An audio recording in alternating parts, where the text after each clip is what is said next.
حضرت انس رضی اللہ تعالی عنہ روایت کرتے ہیں کہ ام سلیم رضی اللہ تعالی عنہ سرکار دو عالم صلی اللہ علیہ وسلم کے لیے چمڑے کا بستر بچھاتی تھیں۔ آپ صلی اللہ علیہ وسلم اس پر سو جاتے تو وہ آپ صلی اللہ علیہ وسلم کا پسینہ اور بال جمع کرتی اور ایک شیشی میں ڈالتی، پھر اس کو خوشبو میں ملا دیتی۔ انس رضی اللہ تعالی عنہ نے وصیت کی تھی کہ جب ان کا انتقال ہو جائے تو ان کی جو میت کو خوشبو وغیرہ لگائی جاتی ہے اس میں یہی خوشبو استعمال کی جائے، تو ایسا ہی کیا گیا۔ امام بخاری رحمہ اللہ نے یہ باب باندھا ہے کہ دوپہر کے وقت آرام کرنا، قیلولہ، عربی میں قیلولہ کہتے ہیں دوپہر کے آرام کو۔ گرمی کے موسم میں جس طرح ہمارے ہاں بھی بعض احباب سوتے ہیں، عرب میں یہ رواج تھا، دوپہر کو سوتے تھے، اور اسلام نے دوپہر کے سونے کو عمدہ قرار دیا کہ اس کی وجہ سے اللہ تبارک و تعالی کی جانب سے تہجد میں اٹھنے کے لیے مدد ہوتی ہے، کہ دوپہر کو سونے کی وجہ سے کچھ جسم کو سکون مل جاتا ہے، کچھ نیند پوری ہو جاتی ہے، جس کی وجہ سے تہجد کے لیے بندہ آرام سے اٹھ سکتا ہے۔ آج ہم نے تو یہ ترتیب ختم کر دی، تہجد تو دور کی بات ہے، فجر بھی نہیں پڑھتے، نماز نہیں پڑھتے، دینی کاموں کی ہماری کوئی ترتیب نہیں ہے، ورنہ اولیاء کرام، صحابہ کرام کی یہ ترتیب ہوتی تھی کہ وہ تہجد ہر حال میں پڑھتے تھے، کبھی کبھار رہ جائے تو الگ بات ہے۔ اور اس نیند پوری کرنے کے لیے، جسم کو سکون دینے کے لیے پھر وہ دوپہر کو سوتے تھے۔ اور قیلولہ کے لیے علماء نے لکھا ہے زیادہ سونے کی ضرورت نہیں ہے، جتنا انسان کو وقت مل جائے، آدھا گھنٹہ، 20 منٹ، 10 منٹ، تھوڑی دیر، اگر بالکل وقت نہیں ملتا تو 10 منٹ ویسے جسم کے لیے سو جائے، صبح سے دوپہر تک کی جو تھکاوٹ ہوتی ہے اللہ دور فرما دیتا ہے۔ آپ صلی اللہ علیہ وسلم کا ایک فرمان موجود ہے، آپ صلی اللہ علیہ وسلم نے فرمایا دوپہر کو سویا کرو، اس لیے کہ شیطان دوپہر کو سوتا نہیں ہے، کہ تم مسلمان ہو تو وہ عمل کرو جو شیطان نہیں کرتا، شیطان دن کو نہیں سوتا، لہذا تم اس کی مخالفت کرو، سویا کرو۔ تو یہ قیلولہ سرکار دو عالم صلی اللہ علیہ وسلم جہاں بھی ہوتے، انس رضی اللہ تعالی عنہ کے گھر جاتے وہاں بھی قیلولہ کرتے،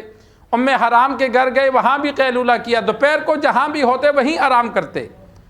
انس رضی اللہ تعالی عنہ نے اپنے گھر کا واقعہ بیان کیا کہ میری والدہ کیا کرتی کہ آپ صلی اللہ علیہ وسلم کو جب پسینہ آتا، عرب کی گرمی شدید گرمی ہے، تو جب دوپہر کو سوتے پسینہ آتا تو وہ پسینہ جمع کر کے ایک شیشی میں اکٹھا کرتی، اور پھر اس پسینے کو جو گھر میں خوشبو کی شیشی تھی اس میں ڈال دیتی، خوشبو میں اس کو ملا دیتی۔ الگ پسینہ رکھیں گے تو وہ خشک ہو کے ختم ہو جائے گا، تو اس لیے خوشبو میں ملا دیتی تھی۔ اور ایک روایت میں موجود ہے کہ اس جیسی خوشبو پھر ہوتی ہی نہیں تھی، کہ آپ صلی اللہ علیہ وسلم کے پسینہ ملنے کی وجہ سے وہ خوشبو سب سے اعلیٰ ہو جاتی تھی، تو وہ کافی مقدار میں انہوں نے جمع کی۔ تو انس رضی اللہ تعالی عنہ نے پھر وصیت کی کہ جب میں دنیا سے جاؤں تو میرے کفن دفن میں جس طرح مردے کو خوشبو لگاتے ہیں، تو انہوں نے حکم دیا کہ یہی خوشبو جو آپ صلی اللہ علیہ وسلم کے پسینے میں ملی ہوئی ہے یہ مجھے کفن دفن میں لگائی جائے، تو ان کو پھر وہی خوشبو استعمال کی۔ ام حرام کا واقعہ موجود ہے، ایک مرتبہ آپ صلی اللہ علیہ وسلم ان کے گھر میں دوپہر کو آرام فرما رہے تھے، یہ آپ صلی اللہ علیہ وسلم کے سر میں جویں دیکھ رہی تھی۔ آپ صلی اللہ علیہ وسلم کے جسم پر مکھی، مچھر، شہد کی مکھی، اس طرح کی کوئی چیز بیٹھتی نہیں تھی، لیکن جس طرح انسان کو سر میں ہاتھ پھیرنے سے، کنگھی کرنے سے سکون ملتا ہے، تو بال دیکھنے سے زلفیں رکھی ہوئی تھی، تو خواتین جو محرم ہوتی تھیں آپ صلی اللہ علیہ وسلم کے سر میں پھر وہ ہاتھ پھیرتی تھی، جویں تلاش کرتی تھی کہ آپ صلی اللہ علیہ وسلم کو سکون ملے۔ آپ صلی اللہ علیہ وسلم سوئے ہوئے تھے تو یکدم اٹھ کے بیٹھے اور مسکرا رہے تھے، تو ام حرام رضی اللہ تعالی عنہ نے پوچھا یا رسول اللہ خیر ہو، ابھی آپ سوئے تھے اور ابھی آپ خوش ہیں، مسکرا رہے ہیں؟ آپ صلی اللہ علیہ وسلم نے فرمایا اللہ تبارک و تعالی نے مجھے امت کا منظر دکھلایا، پہلا لشکر جو سمندر میں بحری جہازوں پر، بحری بیڑوں پر سفر کرے گا، شہزادوں کی طرح وہ جہاد کرنے کے لیے جا رہا ہے۔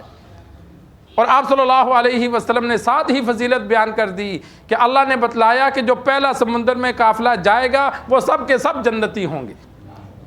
تو ام حرام نے اس وقت پھر عرض کی یا رسول اللہ آپ دعا کیجئے کہ اللہ مجھے بھی ان میں شامل فرمائے۔ دوبارہ سوئے، دوبارہ آپ صلی اللہ علیہ وسلم نے خواب دیکھا تو ام حرام رضی اللہ تعالی عنہا نے پھر عرض کی کہ آپ دعا کریں میں ان میں شامل۔ آپ صلی اللہ علیہ وسلم نہیں، تو پہلوں میں ہے کہ پہلے لشکر میں اللہ تجھے شامل کرے گا۔ امیر معاویہ رضی اللہ تعالی عنہ کے دور میں جب سمندری بیڑا سمندر میں اتارا جانے لگا تو اس وقت مدینہ میں، مکہ میں ہر جانب اعلان کروائے گئے کہ جو اس جہاد میں شرکت کرنا چاہتا ہے، جنتی ہونا چاہتا ہے، وہ آ جائے۔ تو ام حرام بھی پھر اپنے خاوند کو لے کر گئیں اور پہلے بحری بیڑا جو سمندر میں اتارا گیا اس میں شامل ہوئیں۔ آپ صلی اللہ علیہ وسلم نے پیشن گوئی فرمائی تھی، اللہ نے اس کو سچ کر دکھایا۔ تو یہ سرکار دو عالم صلی اللہ علیہ وسلم کی عادت مبارکہ تھی کہ جہاں بھی ہوتے،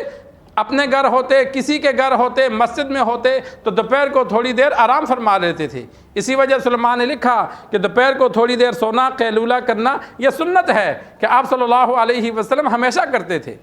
اللہ سے دعا ہے اللہ ہمیں دین سیکھ کر، سمجھ کر عمل کرنے کی توفیق عطا فرمائے۔